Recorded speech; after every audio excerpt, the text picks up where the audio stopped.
Hello and welcome to a special episode of Set Musings. So, as long-term viewers of the channel know, with new sets, once the new set is fully spoiled on Scryfall, and I normally just tell that by looking at the number of cards and making sure the card number here matches the total set size as given in MTG Wiki.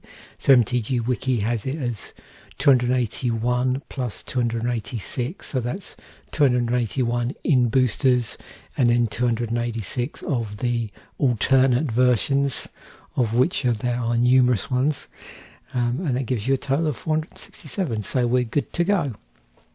So I've sliced this in lots of different ways, as you can see up here, in addition to the various cycles in the set and the types of cards in the set. There's a number of different ways I wanted to muse over this, so to speak, and slice through it. And part of that is due to the rather convenient fact that this is actually a shard set, and the fact that retrospectively, if we look at the current regular Set Musings episodes, we've actually been looking at the Shards of Alara block and just finished up with Alara Reborn, so that was rather convenient. That wasn't planned, that's just the way it turned out. So I'm going to be looking at some different slices through with regard to colour combinations, in terms of all the different things, you know, 1 colour, 2 colour, 3 colour, and also hybrids as well. So before we do that, we'll just take a quick look from the top down in terms of just booster cards versus everything else.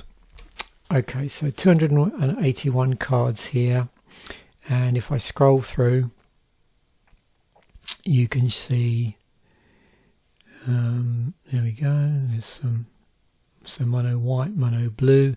You'll notice on some of the mono coloured cards there's also hybrid activation costs to look out for as well.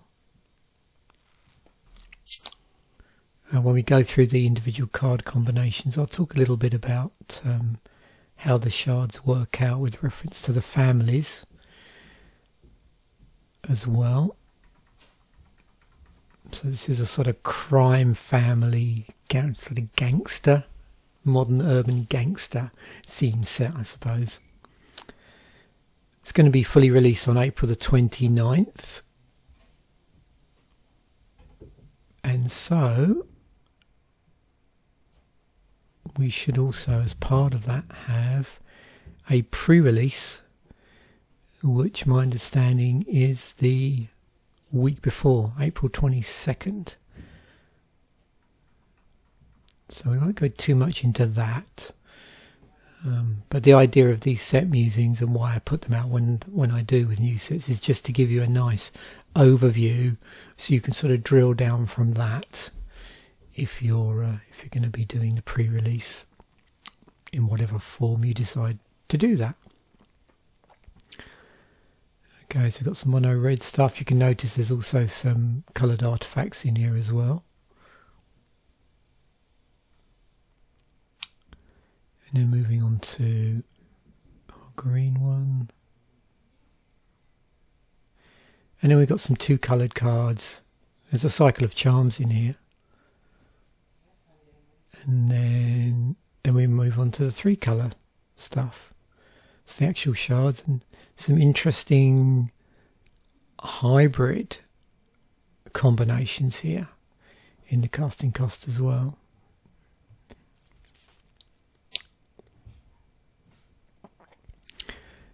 No 5 colour, just stops at 3. Oh, well, actually that's not strictly true, is it? Or is it? Yeah, no, sorry, yeah, it is. These are only 3 colour. That's an interesting thing. I wonder if they've ever, in the history of Magic, done that, where they've combined, say, a central colour with 2 hybrids, where the hybrid colour combination doesn't feature the primary colour, so you would end up with a sort of 5 colour, but not in this set. It's all 1, 2 or 3 colour. And then we've got no colour. We've got artifacts and some lands we'll take a look at. Quite a number of non-basic lands with some interesting stuff. And then of course we will be looking at basic land artwork, including this sort of nice artwork here as well. Now, in terms of the other cards, I've already sort of separated these out. So we've got the boosters. There's 281 of those, as I mentioned, I think. Then we've got, in addition to that,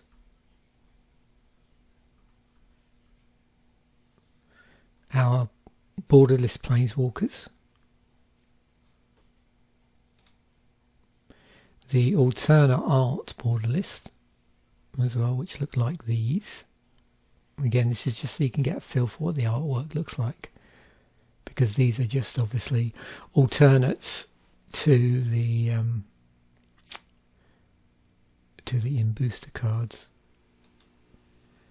Showcase cards, so these are the ones which have that specific border for the set. It's almost like a sort of art deco look, and the artwork is adjusted accordingly. Of course, there may be some cards in here, because of the type of card they are, that are only available in certain things. So we've got extended art cards here. So the artwork's just pushed beyond and into the border.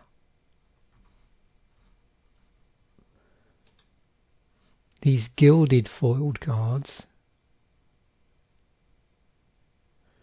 So I think this is a special type of foiling.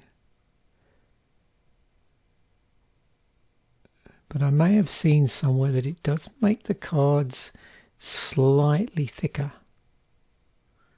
But not sure, because I haven't seen any up close. So, or maybe that's the etched. Sorry, maybe I'm getting muddled up. I mean, that should actually, I'll correct myself there. I think that might be the etched foil cards that are the slightly thicker ones, not the other ones. I think it's the etched foils.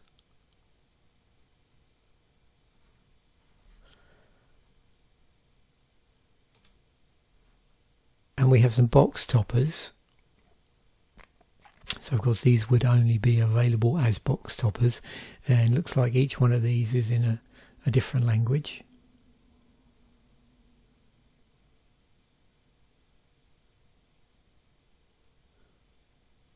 But it's the same card, just different languages. The buyer box card is Jaxis the Troublemaker. We've got some promo cards. We've seen these before in sets. So these crop up in some different things. Sometimes there's those promo packs that they give to stores to give out, either as prizes or for new players or whatever. And these sort of crop up in those. But additionally, I noticed there was this other in the drop downs at the top. So anybody that's familiar with Scryfall will know that you access all these different styles of cards from here. I noticed there's just something called cards, which are these, and I don't know why there is this special designation in Scryfall. Not sure why.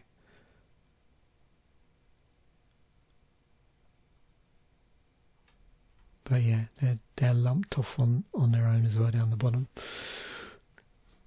I expected these to disappear actually once the set had been fully spoiled, but they are still around for whatever reason. Right, so that's just the with respect to the design of the cards. Now we start to look through. So multicoloured things in here. So first of all, there's 199 cards where the casting cost is not multicoloured. Now, admittedly, they may have a colour identity which features something in the rules text where the colour involved in the cost is different from the casting cost, but as far as this is concerned, for casting cost purposes, these are monocolour, and there's 199 of those. Now, when I'm talking about these as well, these are just the regular prints as well here.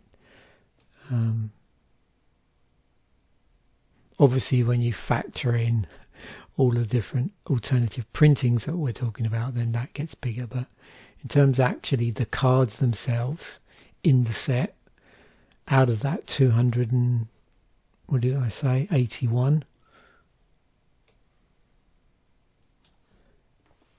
there's 199 which are not multicoloured, they're monocolour. So then we have 67 multicoloured cards, so multicoloured in terms of the casting cost.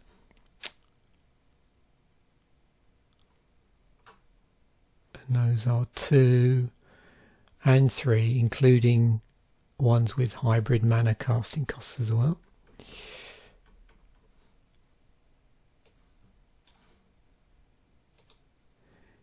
Then there's simply 5 cards which have this interesting hybrid mana.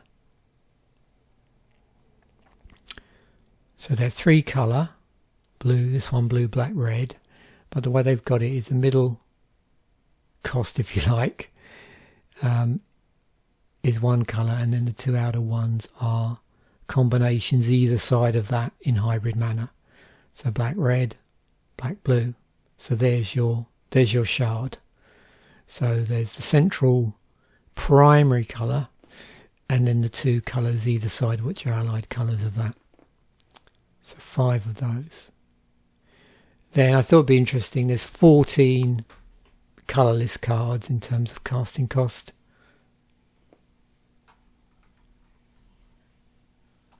But not including land. So that's colourless cards that are not lands.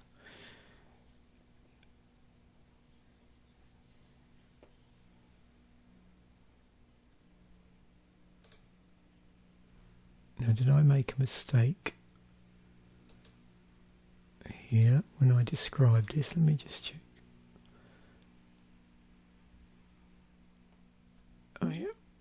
So that's 199 multicoloured. I'm sorry, colourless, including the ones that are have the casting cost in them. Now there is another search you can do here which you just saw.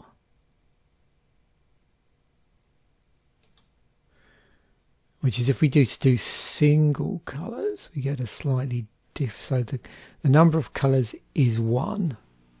And that's because, yeah, I know, yeah, I remember now. So this is because that one, when you slice by saying it's not multicolour, that would include colourless cards as well, and land. So yeah, that 199 actually is colourless cards and land cards as well. So if I go down here, so that's why that's so high. That's all of your land, including your basic lands. Whereas this is going to be single colour. So that wouldn't include artifacts or anything that's not coloured, including basic lands and non-basic lands, because they're not casted. Even though they have a certain manner of colour, they're not casted. But this one doesn't include those because it's a single colour. And we've got 2 colours, there's 21 cards, and then 3 colours is 45, and that includes in here, if we go down, all the different combinations, including those interesting hybrid ones. So you can see how, you know, you can slice through the set in different ways based on the colour. So why is this important? Well, basically you have shards, and there are a number of different families that are based on shards. So you can see here we've got white, blue, black, which is the Obscura family, and their mechanic. So each one of these families has a mechanic, which is connive, and we'll come on to the mechanics in a moment. We'll slice through by the mechanics. So that's connive for Obscura. Then you've got blue, black, red, which is Maestros, and their mechanic is Casualty. Now also there is a gameplay as well listed. So the gameplay for the Maestros is Sacrifice and Removal, and the gameplay for the previous looked at Obscura is Card Draw and Control.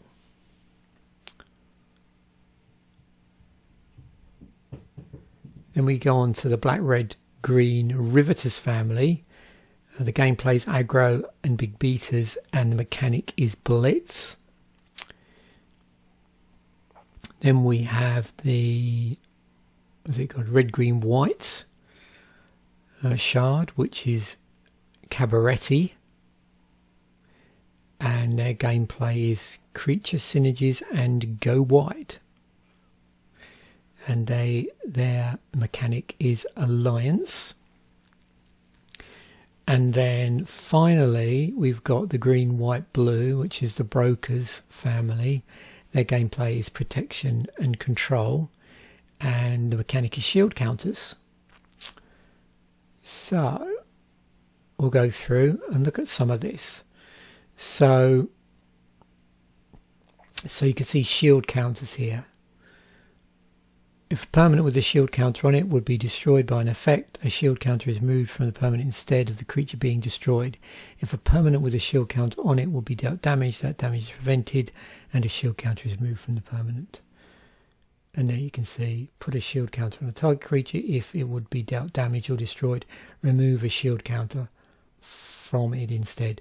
So 14 cards in the set reference shields in some way.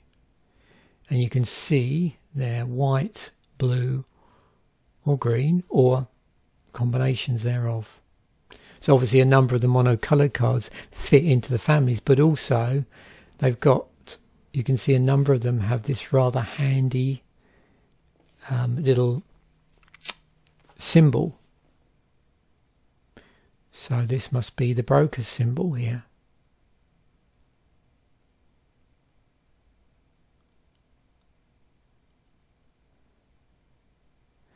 Now, although Elspeth does not have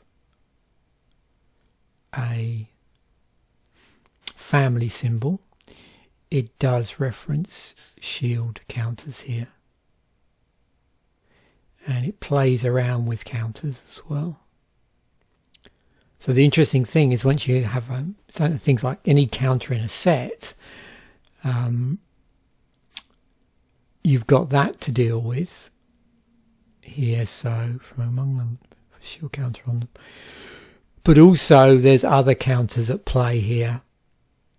So there's +1/+1 counters. There's regular counters going on as well in addition to the shield counters. Now it'd be interesting to see if there are cards in here which manipulate counters regardless of whether it's a shield counter or a +1/+1 counter or any other counter for that matter. So connive is the Obscura family mechanic, and for connive, if a creature you control is instructed to connive, you draw a card and discard a card. If you discard a non-land card, you put a +1/+1 counter on a creature that connived. So Obscura is white, blue, black, so we would expect here, yep, to only see those cards. And again you can see, look, there's the little symbol, the hand. Do we have a... No. Okay. It's 14 of those. The casualty is the maestro's mechanic. So with casualty is an additional cost to cast a spell. With casualty, you may sacrifice a creature with power n or greater, where n is the number that appears after the keyword. If you choose to do so, a triggered ability triggers that copies the spell. So you can see here, casualty 2. As you cast this spell, you may sacrifice a creature with power 2 or greater. When you do copy this spell, and you may choose a new target for the copy. So you can see there's the casualty and then a value, and that is tied in with the power of the creature. And there's a little family symbol for maestros.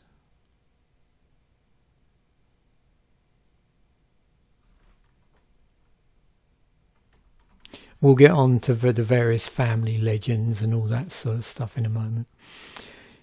Blitz. So this is Riveters, the Riveters family, the black, red, green shard, black, red, green, and there's a 3-colour one there.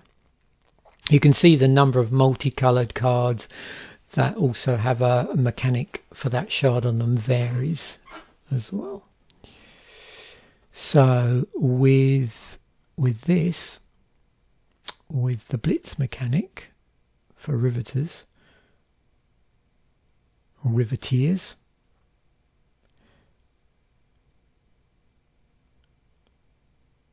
casting a spell for its Blitz cost has several effects. The creature gains haste, and when this creature dies, draw a card. At the beginning of the next end step, you sacrifice the creature. So let's actually look at that, how that looks on the card here. So, yep, so there's our Blitz cost. And if you cast a spell for its Blitz cost, it gains haste, and when you creature dies, draw a card. Sacrifice at the beginning of the next end step. So obviously here we've run out of room to have an explanation there.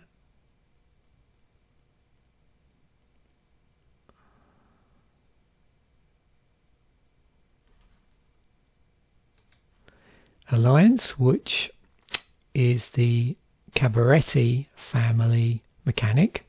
So an ability word that highlights triggered abilities that trigger whenever another creature enters the battlefield under your control. The effects differ per card. So you can see here, Alliance, whenever another creature enters the battlefield under your control, put a +1/+1 counter on Celebrity Fencer. For Rumour Gatherer, whenever another creature enters the battlefield under your control, scry 1. If this is the second time this ability is resolved this turn, draw a card. So it looks like they all trigger off of whenever another creature enters the battlefield, but what they do as a result of that being triggered is different. You can see there's only 10 cards here that fall into this category, fall into Alliance. The red, green, white cards. And notice there's no multicolour card here as well with Alliance on it. Let me just check that. I did refresh these before I started the episode, but you never know. Cycling is also a thing in the set. There's actually 5 cycling cards, all of which rather conveniently form. So cyclers that are part of a cycle. And it's these lands. We'll have a look at these in a moment, because these are actually a cycle in and of themselves. So, yep.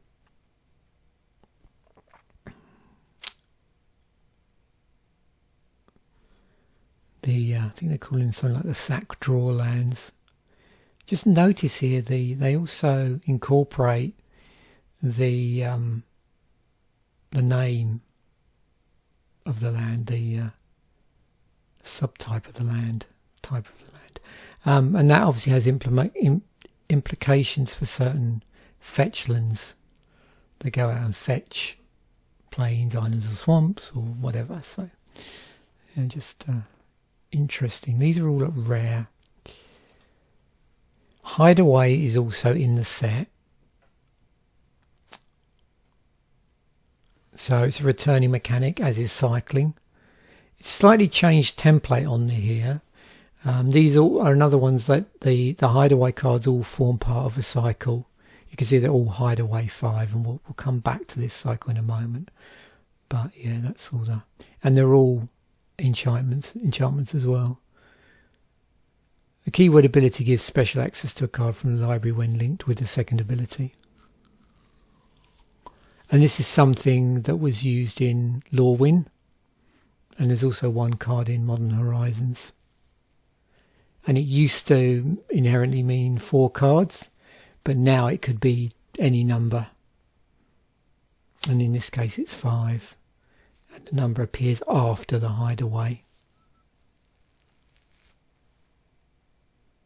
It also used to mean that the permanent with Hideaway enters the battlefield tapped, but that's no longer true. And I believe that that the older cards, if you look on certain databases, I think they've been errated to now have this permanent enters the battlefield tapped as a separate ability on them. Now the other thing, while we're talking about separate abilities and second things, there is some second limited archetypes. So in addition to the shard archetypes that I've covered already, there's some draft archetype for allied colours. There's blue white creatures with counters on them, blue black, 5 different mana values in cards in your graveyard, black red sacrifice, red green treasure, and green white citizen tribal. But again, I'll loop back on that when we look out for the draft indicator cycles as well, which are in this set. So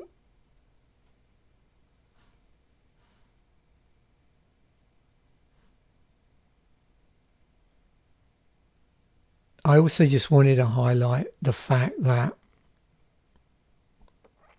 and just to show you here how those secondary limited archetypes manifest themselves. So we've got 28 cards which have some creatures with counters on them, and you can see there's quite a lot of white blue ones here, but there are other colours involved in that, because of the other, the various other types of counters that could be in here. So you've got +1/+1 counters, but you've also got shield counters factored in as well.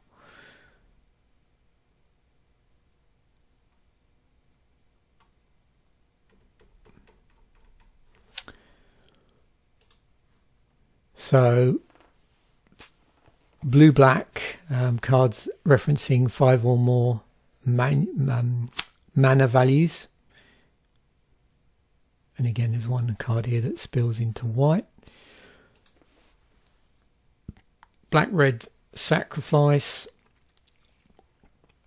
some sort of sacrifice in the card, and again, no doubt, it's going to spill into other colours just because of the nature of sacrificing stuff.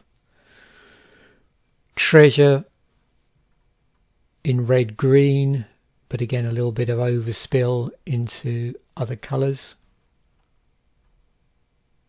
And the last one I mentioned, which is green white citizen tribal. So again, it's a bit of an overspill there. Well, quite a lot of an overspill actually. And of course, not those limited archetype cards. They're not always quite so tightly bound to the colours. So. Right, finally we get onto the actual cycles. So, cycle of crime bosses.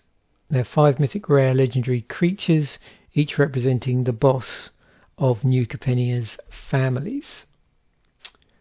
White, blue, black, red, green, white, green, white, black, blue. I'm sure we're all familiar with shards by now, after doing 3 weeks of the shards block.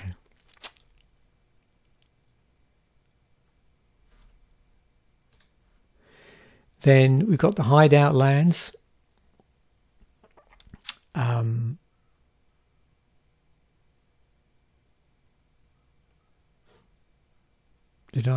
probably miscalled these. Yeah, I misnamed them when we saw them originally. I called them the sack draw lands. These aren't the sack draw lands. These are, I was thinking of the other ones. Yeah, I got muddled up there. These are the I think they're calling them hideouts. So 5 rare shard coloured tap lands, 1 for each crime family.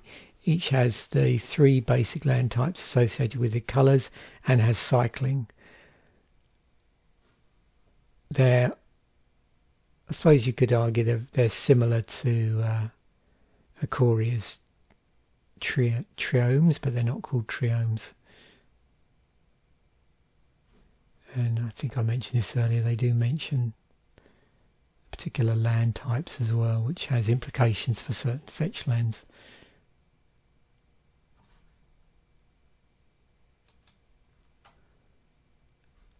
There's a cycle of these hybrid costed legends. So 5 rare legendary creatures which cost at least 3 coloured mana, 1 of the centre colour and 2 hybrid allied colours that each represent an important member of each family. So more legends.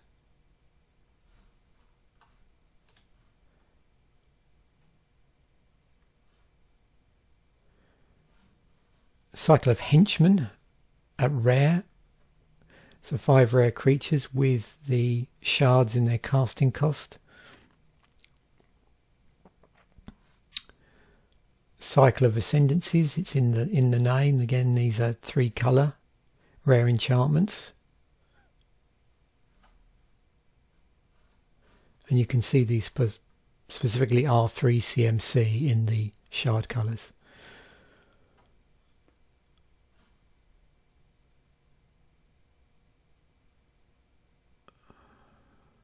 Hang on. Obscure ascendancy.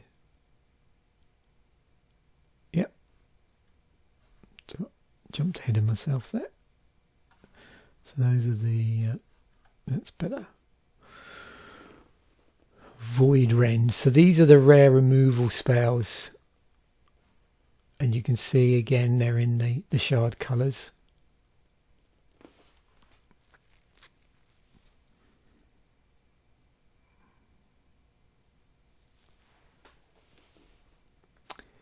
And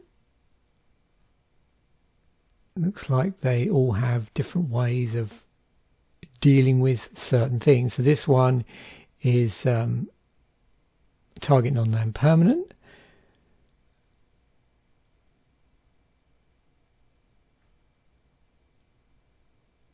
So up to 1 target creature's base power.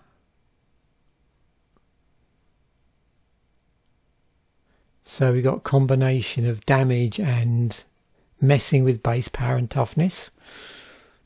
So this is 7 damage spell to target creature or planeswalker.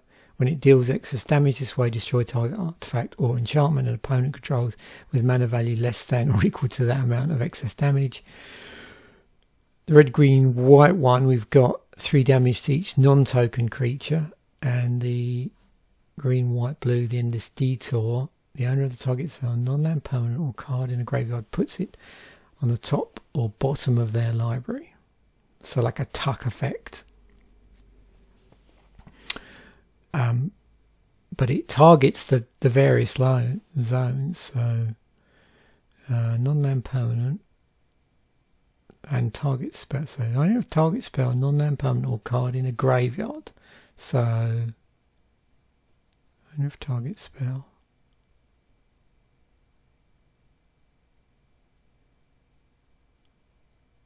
So it can target. So I'm just trying to read through this. So owner of target spell, non-land permanent or card in a graveyard. So it'll target spells being cast, a non-land permanent or a card in a graveyard. But it doesn't target cards in your hand by the look of that. Or, well, obviously it wouldn't do anything necessarily to the library because it's putting at the top of the bottom anyway, so there wouldn't be any point in doing that. unless you wanted to take something from the top and put it on the bottom, but those are the missing things. So although it incorporates library manipulation as a consequence of targeting the spell, the non-land permanent, or the card in the graveyard, it doesn't target a card in the graveyard, and it doesn't target a card in your hand either. And it doesn't do anything in exile, those zones or anything like that. Right, moving on. Uncommon legends. So 5 uncommon legendary creatures, each representing a member of each family. So yeah, you occasionally get sets, and I suppose we've seen this more often again now, where legends are uncommon.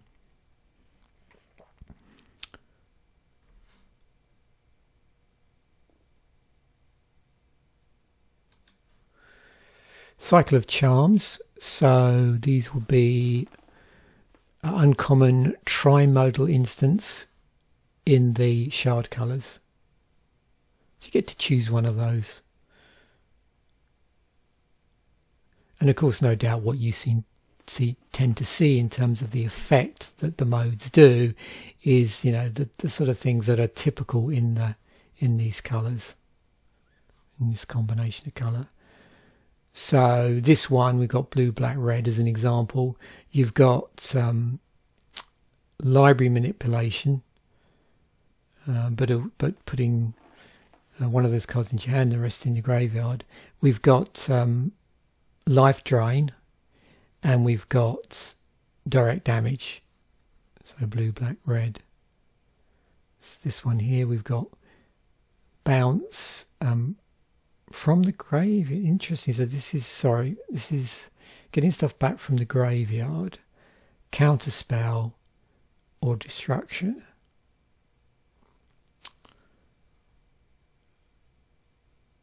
What's this? Sacrifice.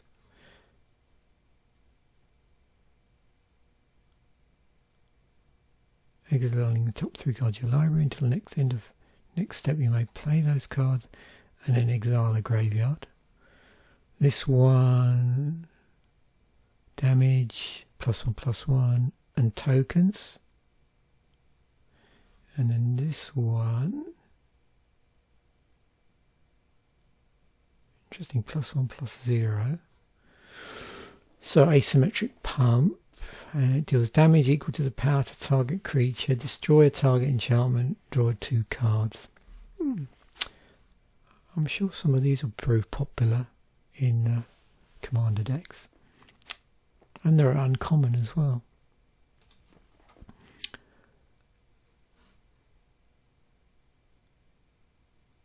So some uncommon henchmen again in the 3 colours. So quite a lot of these tricolour cards are cycles.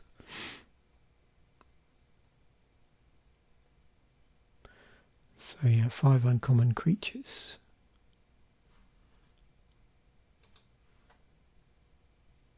And another 3 colour cycle. Suspend fixers, 5 expensive common spells that can be exiled from hand for 2, which then grants the land the ability to tap for the gang's 3 colours each until the creature's controller decides to cast the spell from exile. Here you go. Target land gains tap, add white, blue, black. Until Shattered Seraph is cast from exile, you may cast Shattered Seraph as long as it remains exiled. Okay, so the exile cost is always 2. And then they have various other abilities on them. Do they have all? Just looking to see, we've got 1, 2, 3, 4 with ETBs on them. And this one doesn't, but it does have vigilance and menace. The white, blue, black one also has flying. Okay, interesting cycle there. Here's another set of fetch lands, so another set of non-basic lands. So these are the common fetch lands. 5 common lands that sacrifice themselves when they enter the battlefield. To go, find a basic land in one of the colours of the families and give the controller 1 life. So yeah, here it does specifically say search your library for a basic forest, plains or island card. And then you can see the combination is for each of the colours. You notice these are a little bit blurry. That's because the slightly higher res scans aren't in the Scryfall database yet. But I figured I might as well jump in now and do it rather than wait for that to happen. Yep, so when it enters the battlefield, sacrifice it when you do. That's when you know. So literally, enters the battlefield, gets sacked, and then you search your planes for the whatever basic land is listed, and then put it into the battlefield tab, then shuffle, and you gain 1 life.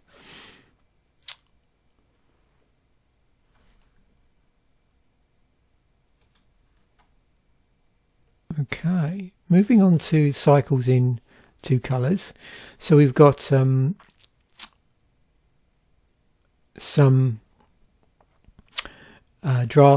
drafting indicators. So 5 rare 2 colour supporting the ally draft archetypes. Remember I said there was like in addition to the tricoloured shards themes, there's also this sort of 2 colour theme as well, which there's certain cards that indicate, and throughout Magic's recent history that you get the presence of these draft indicators, although normally these are normally the signposts, as they're called, are normally uncommon, and you'll see those signposts in a moment. But for this set they've got some at rare as well, which support the archetypes for the 2 colours. So I'm just going to scroll back up quickly, see if I can get this.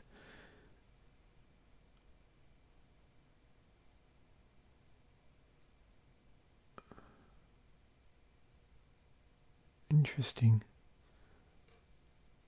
That definitely ties to the mana thing. I don't know if these specifically, I don't know how tightly these do tie to the draft artifacts. Now I've had a chance to actually look at them.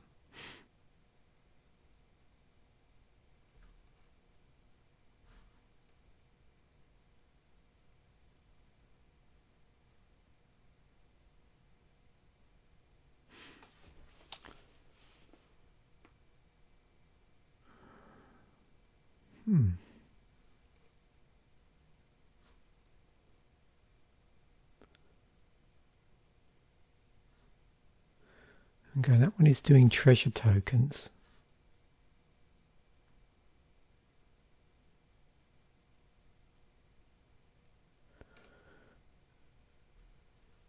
I don't really see how that contributes to Citizen Tribal, but anyway, maybe there's abilities on those that encourage 2 or more creatures entering the battlefield.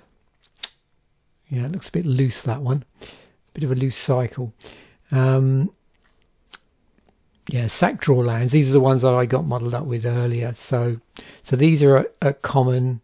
They're tap lands, and each has the ability to sacrifice itself and draw the card for the 2 colour cost here.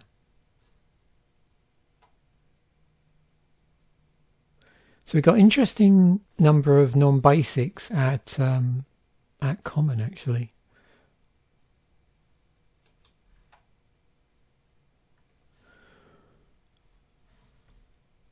Yeah, so these are the normal, the regular sort of uncommon draft signposts. You can see here, yeah, there's our counters things, there's our 5 mana stuff, there's our sacrifice, there's our treasures, and there is our citizen. So much tighter than those rares in the same two colours. So they're creatures, and they've doubled down here because there's also a cycle of secondary draft non-creature spells. So these are uncommon, and they're 2-colour non-creature spells. So you can see counters, 5 mana, sacrifice, treasure tokens, and citizen. So that's good. And then, even further, there's actually a cycle here of commons in the 2 colours. So counters, 5 or more mana, sacrifice, treasure tokens, and citizens. So they're really really highlighting that sort of secondary draft archetypes as well. I don't know if they've done that quite that strongly in a set before, and it's going to be interesting to see how this meshes in with the shards. I mean, I'm just looking at this. So white, blue. Yeah, so is it white, blue, and green, white, which is shield counters. So counters, yes, but citizens. What about the obscura one? White, blue, blue, black. Card draw and control. Yeah, I'm not. I'd have to really think about this. How much? Although that is that meshing quite well with the connive counter, with the connive mechanic?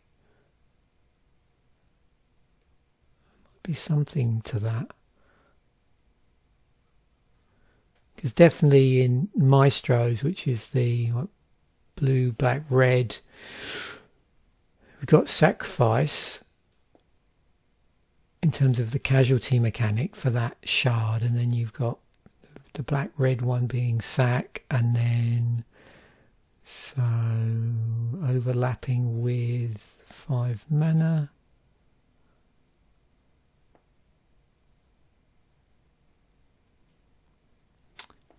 Yeah, I think there's more.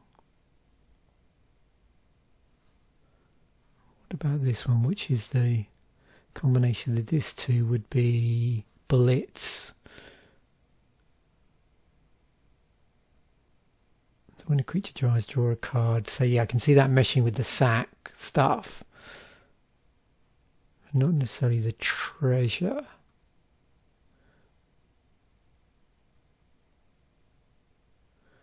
And a red, green, white, which is that, which is Alliance.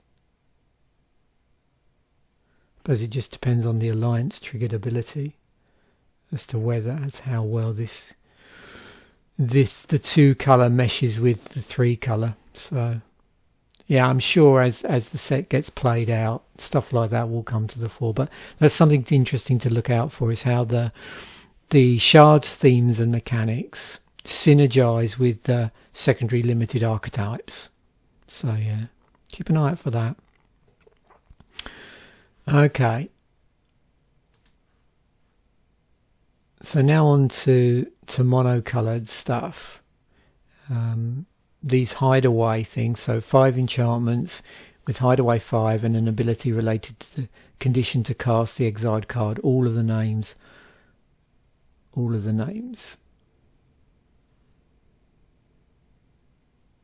So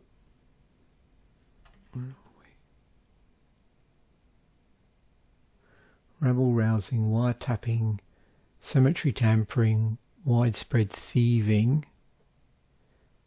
and fight rigging. Okay, yeah, I see.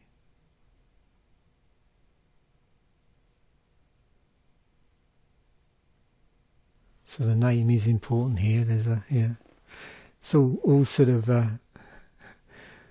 nefarious, yeah, nefarious things. See, I'm not familiar with that word. All their names are Gerunds, Gerunds.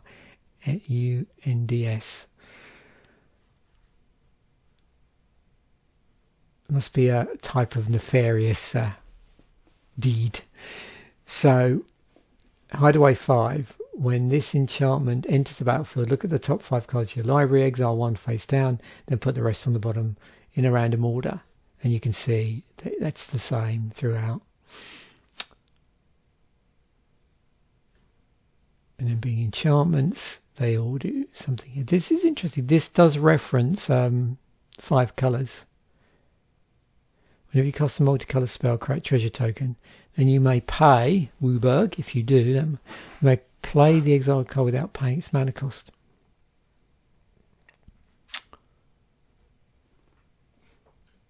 They look pretty interesting, actually.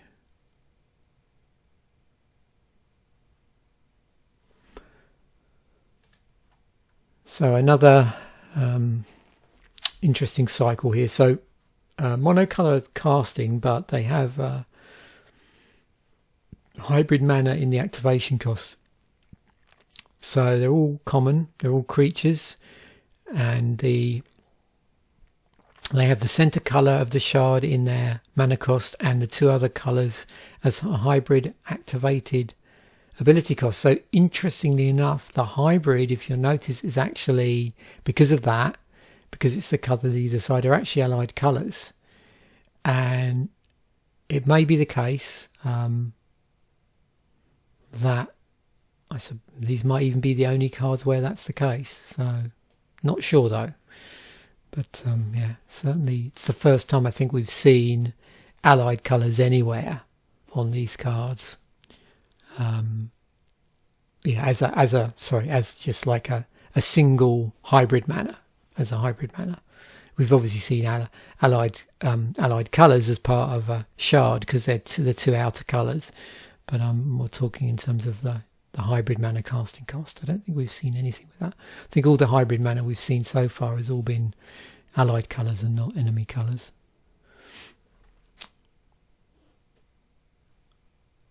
And then interesting, is there no, that would imply, and unless there's been an oversight here and I did make a mistake, and there is an additional card in the set, I don't think there is.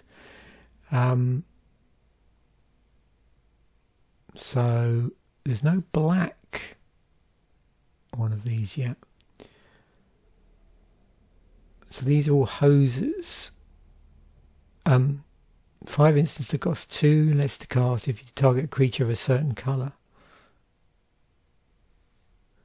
So red, green, blue, black.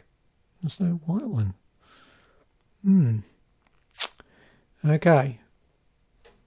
So maybe I did jump the gun a little bit here. So anyway. Maybe there is only 4, I don't know. So yeah, anybody knows the answer to that at this point? Obviously I'll go away and look it up just for my own sanity, but yeah, if you happen to know the answer as to why there's no black card in here, then let me know, because yeah, it doesn't seem to be, unless there's one that has a different slightly different template to it. Let me just try something. In case they're not all that uncommon. Nope, doesn't make any difference.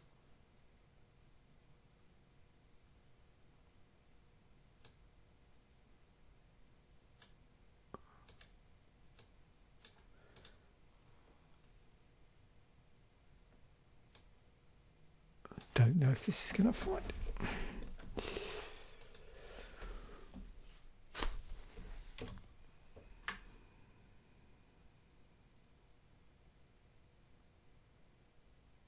Yep. Yes, I don't see that at all.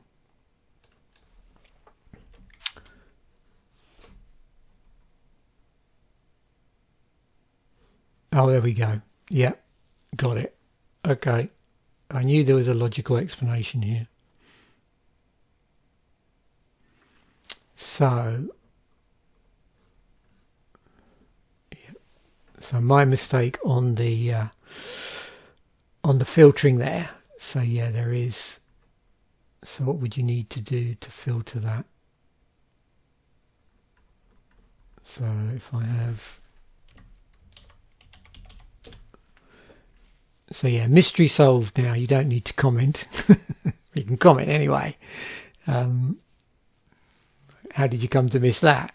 But yeah, now that makes sense.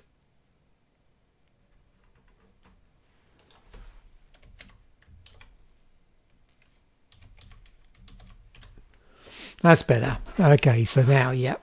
Okay. So this is the odd one out. It's not 2 Lestergas, it's 3.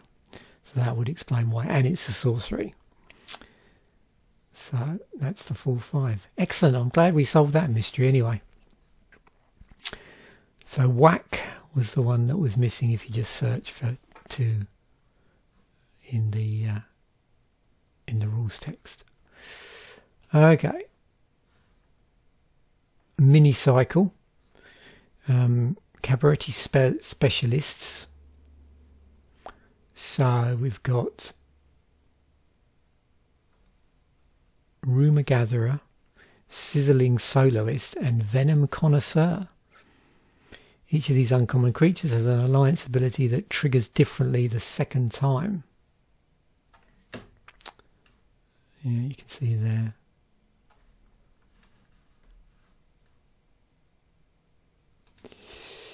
So there is also an alternate win condition in the set, which is Halo Fountain.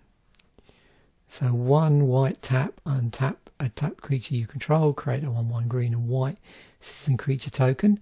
2 white tap, untap 2 tap creatures you control, draw a card. You can see where this is going. 5 white tap, untap 15 tap creatures you control, you win the game. So yeah, good in what do you reckon? Mono white tokens.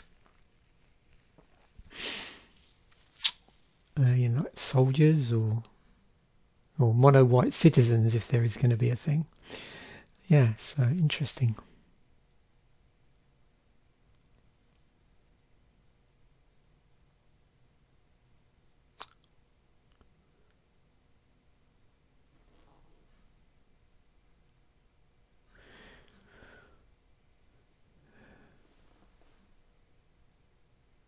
I'll see when we go quickly back through the set if I can sort of highlight some of the reprinted cards. We'll see how I do.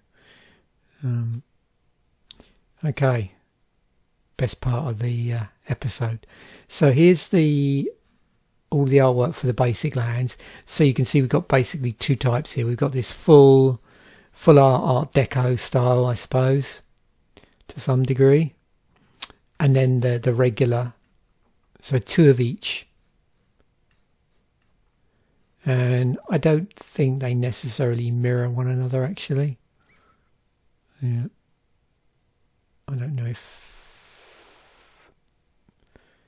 Well, I suppose there is some... Maybe there's some similarity here with some of this.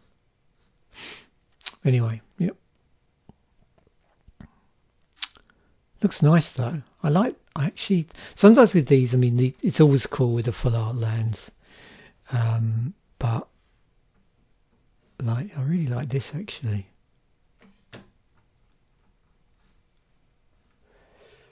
So there we have it, blue, black, and there's the green ones.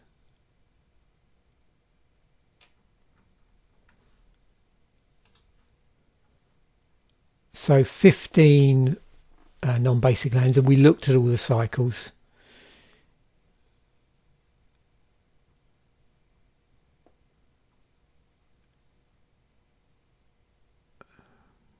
So there isn't any additional stuff going on, you know, there's no extra lands, utility lands, or I don't know what you would like a, you know, a multicolored fetch or anything like that.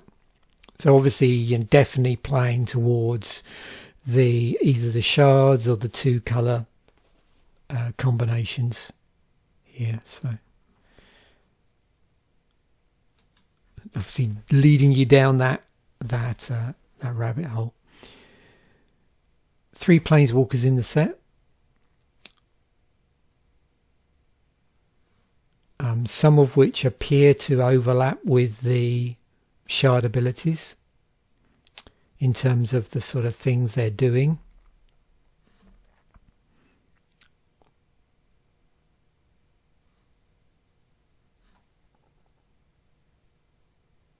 So Elspeth, Vivian and Obnixilis. But you can see they haven't specifically tried to do anything with the colour combinations as such. 20 legendaries all over the shop. As you saw, there's quite a few 3-colour legendaries here.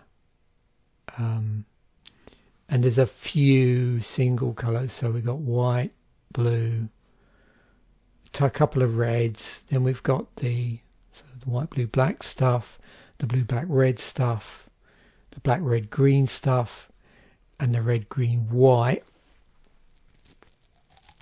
And then the green, white, blue, and sort of, if you like, 3 cycles there. But additionally, we've got a piece of equipment as well.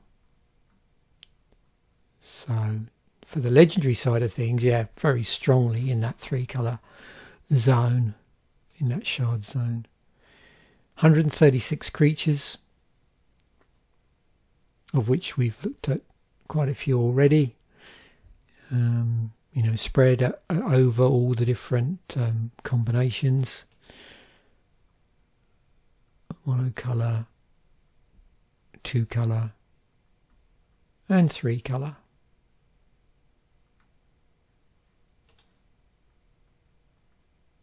And also some artifacts as well, which we'll look at in a moment. 12 enchantments, of which 5 of these are part of that cycle. In fact, wasn't there? There was actually 2 cycles in here, wasn't there? There was a single colour and was it a 3-colour cycle as well of enchantments, I think? Yeah, the ascendancies. Yeah, so yeah, 2 cycles within here, plus a couple of other cards as well. What have we got in addition?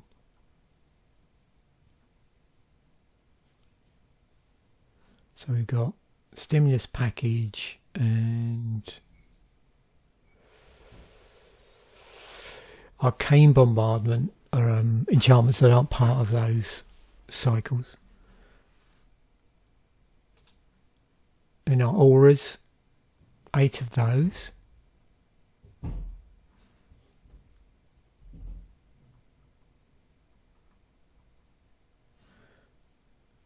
Go. So no, I'm just going to refresh this to make sure I didn't get called out. No, so no black enchantment auras in the set. So this is what I often refer to as like a pure artifact. So this doesn't include artifact creatures or equipment or vehicles. So there's 6 of these, and you can see the set does have a number of coloured artifacts, and also these treasure artifacts. Here's the uncoloured artifact, colourless artifact. Got some vehicles, a white one, red one, green one, and then a couple of colourless vehicles.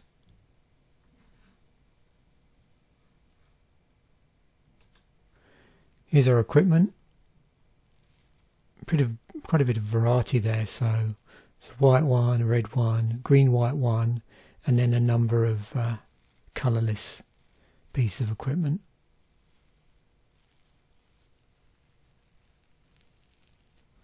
Got one here that creates treasure tokens as well.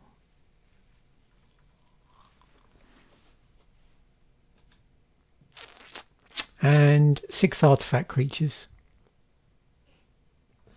one of which is a red artifact creature.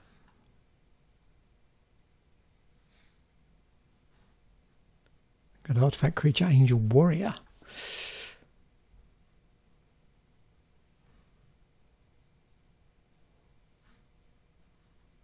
Interesting as well. There's a few here actually that seem to be, have ways of generating mana. In fact, let me just go back to here because I'm just curious. I know we've got treasure tokens which obviously help with mana, but there are a few here that seem to be contributing to ways of generating mana. This one just creates treasure tokens.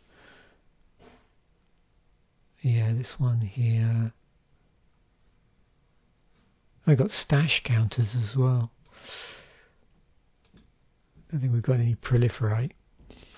Okay, that's artifact creatures. So 41 instance.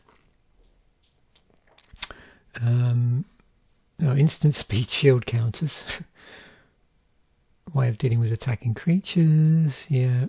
Just looking to see what we've got here. Counter spells, card draw, Disdainful Stroke, which is a reprint from Khan's Attack here. It's also been reprinted in Time Spiral Remastered as well. What do we got in black? I'm going on -3/-3 and mill, scry, and then draw 2 cards at the expense of life. That's a Murder's been reprinted as well in this set. That was from Magic 2013, also reprinted in Commander Legends.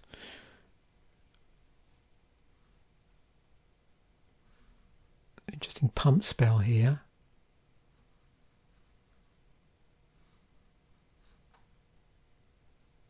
Have we got any ways of dealing at instant speed with artifacts? Doing green, and of course, yeah, the charms as well, and these other removal spells. So yeah, there's lots going on within instance actually here. A lot of utility. What about sorcery speed stuff? Okay, mass removal in white. Exile, mill there, tap down. Where's our black sorcery speed removal? Oh yeah, it's sacrifice, tutoring.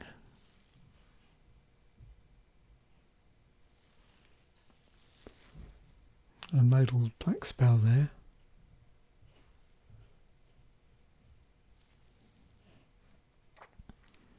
There's whack, which we found earlier. Oh, here's our damage in red. There's our 3 damage. Okay, so there's our sorcery speed, single red, 3 damage. Artifact, mass artifact removal. And then, of course, the various... Oh! Why didn't I find that? So there is a 5-colour spell. Okay, it must have not been there when I did the original search then.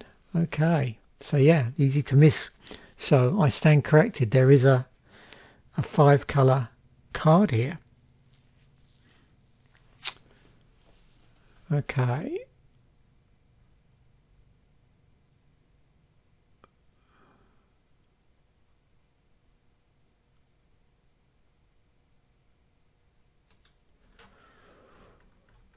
So, trouble is I did check this, but I checked it before everything has been spoiled. So yeah, 5 colour card. Meeting of the 5. Exile the top 10 cards of the library. You may cast spells with exactly 3 colours from among them to this turn. Add double white, double blue, double black, double red, double green. Spend this mana only to cast spells.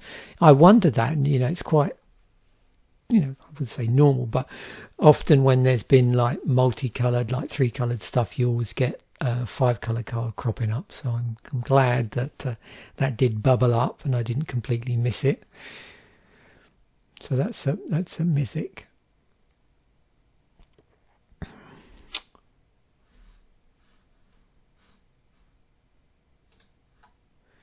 Okay, so back to these.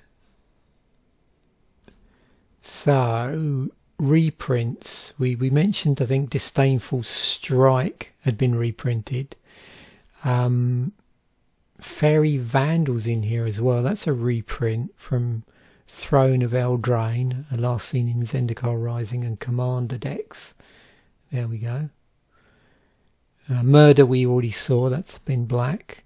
Suspicious Bookcase is in here, as is Tavern Swindler. So, where are we? Oh, it's Incriminate. Tavern Swindler, yeah. Pay 3 life, flip a coin. If you win the flip, you gain 6 life. And I also mentioned Suspicious Bookcase, which is an artifact.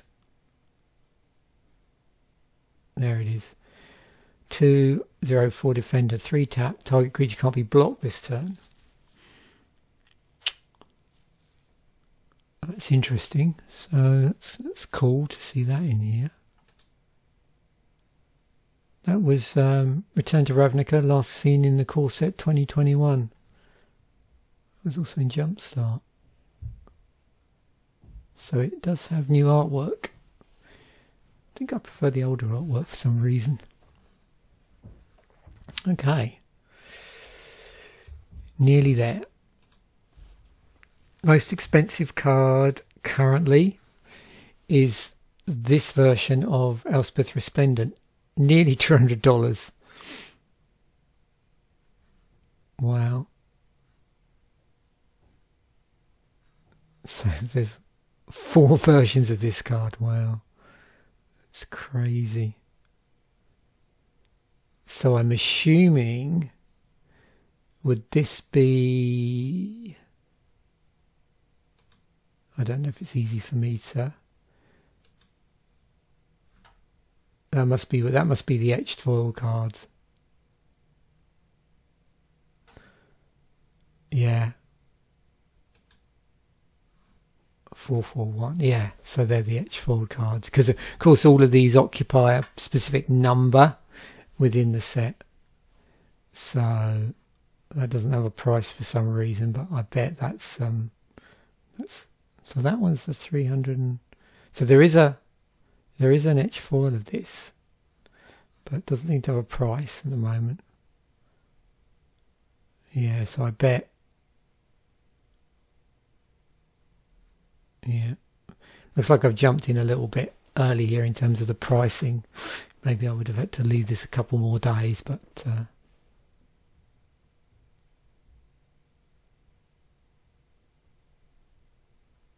yeah, we've got a number of here. You can see, as we're seeing with these newer sets now, with all the different printings, it's the alternate printings that are bumping a lot of the prices up. But you can see here, if we look at the straightforward printing, it's not long before we start to drop down below $10. Look at all the different Elspeth Resplendent ones. Serafine's Tower.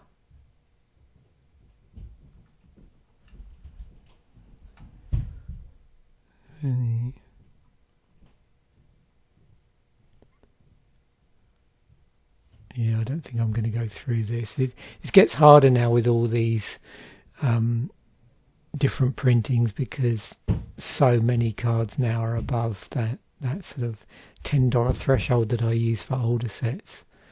So, yeah. and then finally the EDH ranking. So yeah, actually interesting lot.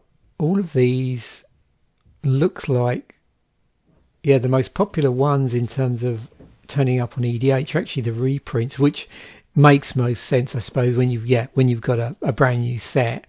It's not going to have a chance really to filter through. So probably me doing an EDH ranking at this point doesn't really make a lot of sense, because it's going to mainly be the reprints if they were sort of, EDH friendly. But you can already start to see stuff like bubbling up. So these. So yeah, in fact, all 5 of the reprints that I mentioned are the sort of top ones.